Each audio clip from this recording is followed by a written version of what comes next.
So, in the early days of Poets in Distress, we used to show up down a couple blocks down on the old mall in Pomona, and we were the poets, and we would show up with bands, and when bands would take a break, we'd run up and read our poems. There was one particular band called the D Squad, and Mr. P was the lead singer, and we had a special relationship with Mr. P because it would infuriate him when we would do it. We ended up accidentally breaking some of his equipment, and accidentally. so it's my pleasure now to introduce Mr. P. Mr. P. Mr. P. Hometown hero, ladies and gentlemen. Mr. P. Pomona. Mr. Mayor. Accidentally.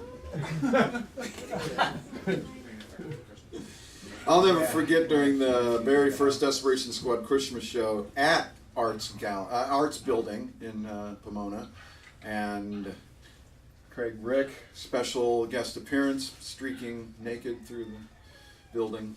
It was my first real up-close look at how poetry looks. And in the spirit of PID, all the trauma they put me through over the years, I'm staging my own damn takeover of this reading. So I'm just going to read till I'm done, okay? And none of you guys got shit to say about that. You don't have shit to say about that. Shut up and read them. That's right. I have a rose in my hair. Look at me, look at me. I'm so full of shit with my boyfriend who allegedly has a death wish. I'm your drink, your pitcher. I glisten in the darkness. I have a rose in my hair. I have a rose in my hair. I'm sure I fucked like a rabbit if I only knew my ass from a hole in the ground. Mr. Eastman wanted to put it there, but couldn't. Oh well. I have a rose in my hair. Fuck you. I showed up anyway with my boyfriend who has a death wish, and I'm getting laid right now, and you're not. I have a rose in my hair.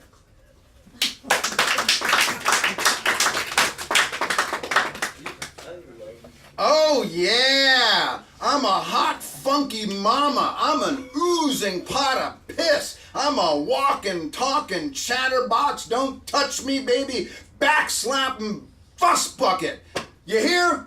Good God, light me up. Stick a boot up my smelly ass. Gnash my nipples. Suck my proud lollipop. You know you wanna. I'm a living, giving, pork loin, hot melted cheese licking booger man for your love. Sweet honey pie, so just ease on down. Get right on it. Ooh, child, work my stankin' mojo. Sweat, lips, beat, busted bonanza. Chaka-loom loom, chaka-chaka-loom loom. I know what you're saying, sugar. You're talking my language. Yeah. Ooh, I like that one. It's entitled Leave Me Alone. Short story. When I moved into my apartment, I heaped all of my boxes, one on top of the other. I placed my sofa on one end, and I wanted to put my TV on the other, but there was no room for it, so I put it in my bedroom instead. If anyone ever wonders why I live my life in utter disarray, the answer is that's how the chaos starts, from the moment I move in. I got my books, my albums, my artifacts, my file drawers, my scraps of paper with phone numbers of girls I called in 1985. I have all this junk, all this worthless ballast that, frankly, I'm not giving up on. It stays. I have 2 dresser drawers filled with t-shirts and clothes that I will likely never wear again. The clothes I do wear are in the laundry basket. What made this move significant is that I finally threw down the shackles of shared housing. I was sick of roommates, and I made the quite expensive leap of paying twice as much rent as I had in the past just so I could sit down by myself in my own dump and watch television in my underwear. Yes. If you ever get the notion to drop in, don't. You won't like it. You'll think I'm a serial killer or one of those registered sex offenders, but I'm neither of those. I'm just a guy with a lot of junk that just wants to be left alone. Alone with my dreams. Oh. So we've all heard the phrase "beats a kick in the pants," but there's a top 10 things that don't beat a kick in the pants. Number 10, a knee in the nuts. Number 9, expired shrimp. Number 8, maggots in the ground beef. Number 7, blood in the stool. Number 6, discovering too late you're out of toilet paper. Number 5, Billy Joel. Number 4, Bollywood dance party. No, wait a minute. Number 3, color commentary by Reggie Miller. Number 2, Super Sunday in the ICU. And the top number 1 thing that doesn't beat a kick in the pants, Hey Vern Film Festival.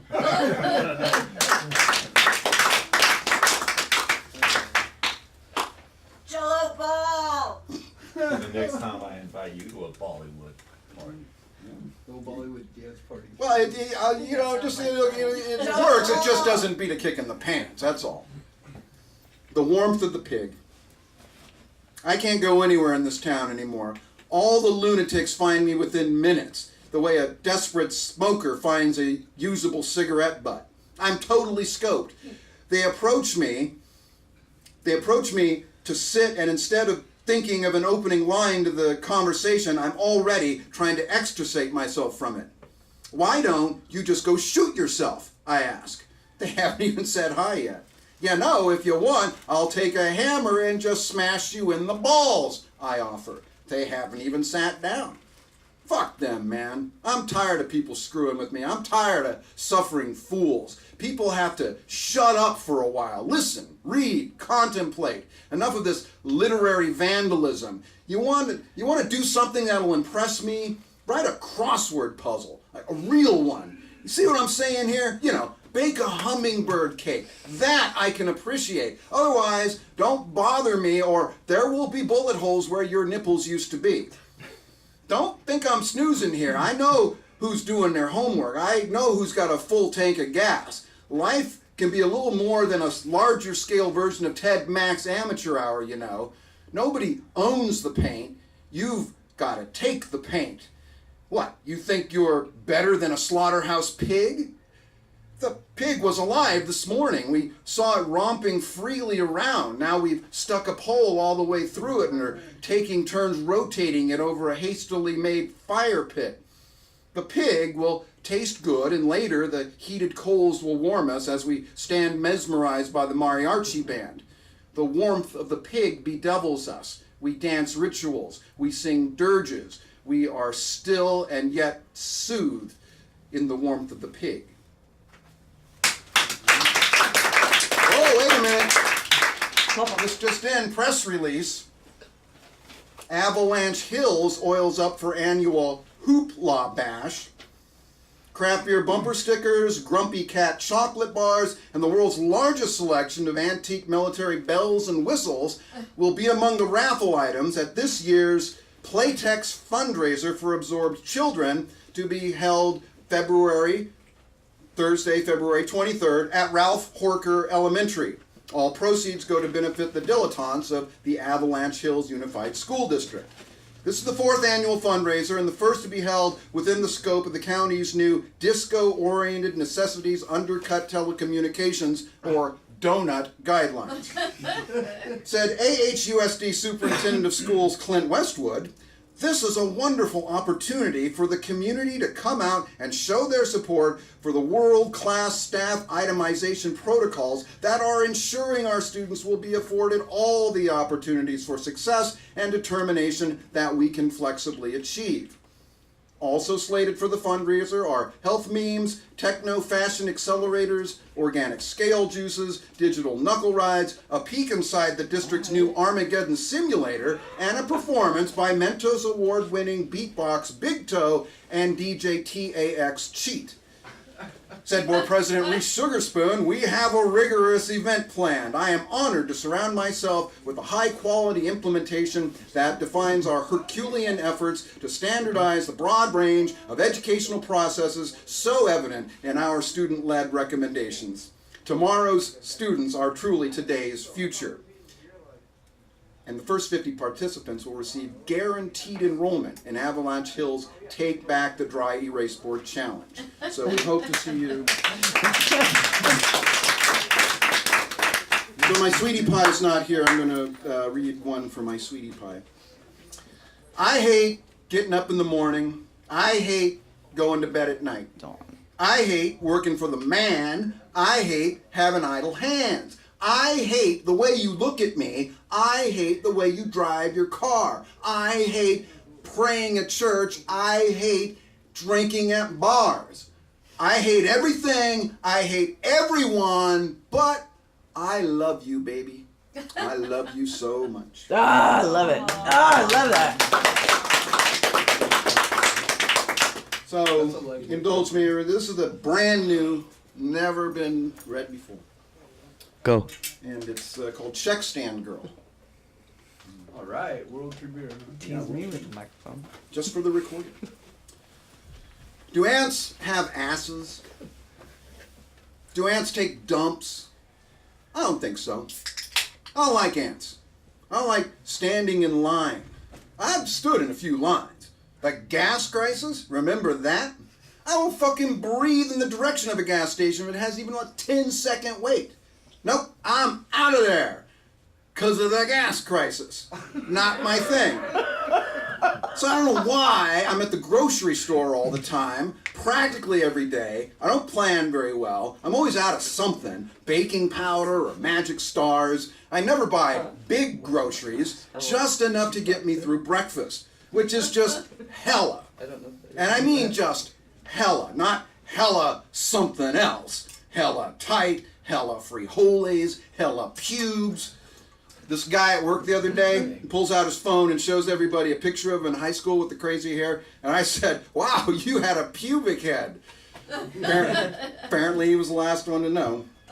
It's just like at the supermarket. You know, when you've been in there for a half an hour tracking down every last fucking thing on your list, and you've already made 3 or 4 circuits around the store because you're totally lost and confused. The configuration at this store is completely backward from the one just 2 blocks down the street, so every single visit to either one is this new Disneyland Jungle Cruise ride. You got your reusable bags and your hand basket, and your arm hella hurts like fuck because you grabbed a handbasket instead of a grocery cart because you figure you'll spend less money with a handbasket, but you don't. It's filled to the brim with baking powder and magic stars and creamy peanut butter, a couple Marie Callender's chicken pot pies, eggs, bacon, sliced cheese, shredded cheese, feta cheese, bread, fruit juice, avocado, red onion, romaine lettuce, mayonnaise, tapatio, 2-pound pre-packaged 85% lean ground beef, flour tortillas, Duplex creams. sour cream, Little Debbie double squares, 2 1-liter bottles of soda water, a 6-pack of salads, all that in your handbasket with a gallon of milk in the other, and the moment that you place that final bottle of saw palmetto with zinc and pumpkin seed gel caps inside your handbasket, at that very moment, in various other parts of the store, a half-dozen people, bare minimum, have already started to make their way to the checkout counter. They made their move. You've waited 1 second too long to get a checkout counter without a line. You emerge from the hemorrhoid cream and the ant spray to find these shoppers beeline to the counter. Fuck me! God damn it! And all of these shoppers, they've got an attitude. They're like, back away, fool. I beat your ass to the line. You're stuck. And I want to yak to the checker. And I want to buy a pack of Lucky Strikes. And I want to buy a lottery ticket. And I want to rent a rug shampooer. And my card's going to decline. And you're just standing there with your hand basket. You're clasping it with both hands, embracing it to your bosom. Eventually you'll hand it to the checker, who you may think is a little sexy in her work uniform. Check stand girls. So, yeah, anyway, so you got a boner for the check stand girl, and she never talks to you. She's most indifferent about your existence, but it doesn't matter because soon she'll be handling your goods, and you're wet with anticipation about this very moment. Then some asshole behind you taps you on the shoulder and says, "You put your handbasket down there." You know, at the bottom of the magazine rack, on the floor next to the check stand, the unofficial handbasket receptacle. Except it's a disaster. They're all piled up and getting in the way, and the person before you has let the handbag go crossways so that if you prefer to put the basket there, you have to manually switch the handles facing apart or just stick it on top anyway, and eventually they all fall over. It doesn't matter. People are pigs. They disgust me with their totalitarian overreach. Well, I'm making a stand. I'm making a check stand. I don't prefer to put my handbasket there. That's not where it goes. It goes at the front of the store, at the entrance. So either the checker will take it from you when your turn, or you deposit it yourself in the front as you leave, much like you would do with your shopping cart. You don't leave your shopping cart underneath the magazine rack. You take it back outside where it belongs. It's not a rule. Put your handbasket there. That's not the store rule. The store didn't tell you to put the basket there. That's where you decided to put it. Now you're telling me where to put it. And I don't want to put it there. And I tell this guy, "Fuck you, buddy. I just put my basket where I want to put it. And right now, it's covering up the boner I got for the check stand girl, okay? So just mind your own fucking business. I don't like lines. I don't like ants. I don't want to live in a world where I have to put my handbasket in a certain place, even though if I just use a grocery cart, none of this would be an issue, and my arms wouldn't hurt like fuck, and now I have the munchies, and damn, that check stand girl is fine."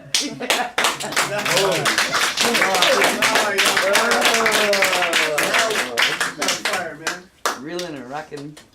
Rolling. And one last, so this is, you know, so I will do like the little bit of the PID history when, like mid-90s or so, I got invited to a poetry night by Deb Bogan, Jim and Deb Bogan, our great friends, which we were here right now. Hi, you guys! Hey! We love you, Jim and Jim. So they had a poetry night going on down at Nick's Cafe in Claremont, and I went down there and I read a couple poems. "A Rose in My Hair" is one of them. Another like really bad poem about my former poetry teacher in Mount Sac. And I read these Nettie poems. Lynch. That's I'm gonna write a poem about Nettie Lynch. Nettie Lynch. I read these poems, and when I'm done, I'm surrounded by chicks. I go, "What the fuck have I not done this before?" So then I was really into poetry, and I knew that I had to get the Poets in Distress down there to this poetry reading, Amen. which they did, Thank where I you. met King Daddy and Brother Jude and many of the others for the first time. And that kind of, you know, with Nick's and some of and the other Allie? explosion. Allie was there. Yeah. Kino Crayon Woman. And yeah, so that kind of helped bring Poets in Distress into the new millennium, so That's to right. speak. And here we are, a And so billion many years people in into the this new room millennium, and spent we're Thursday still nights there. doing. That's how we know Jamie. And so this was the song poem that I wrote after hanging out with Bob Jones and Charles Garcia. Bob Bob Jones. Jones. Bob Jones. And it's about an afternoon, a lark called Taco Truck. Yeah. Uh-oh. You ready to sing? Taco truck, taco truck. It's not a restaurant, it's just a taco truck. Taco truck, if all you got's a buck, you got your choice of cabeza, lengua, or queso-filled tacos. Rolled pennies, no la tango, close by the Hotel Marengo. There's a taco truck, taco truck. It's not a restaurant, it's just a taco truck. Taco truck, if all you got's a buck, you got your choice of cabeza, lengua, or queso-filled tacos. Across the street, at Danny's Tacos, the menu includes desayunos, tamales, Guatemalan y Mexicano. Whoa, whoa.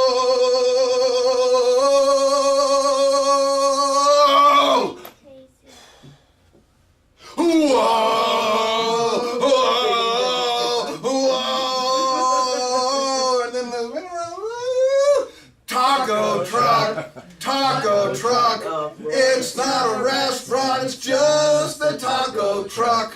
Taco truck, if all you got's a buck, you got your choice of cabeza, lengua, or queso filled tacos. Thank you.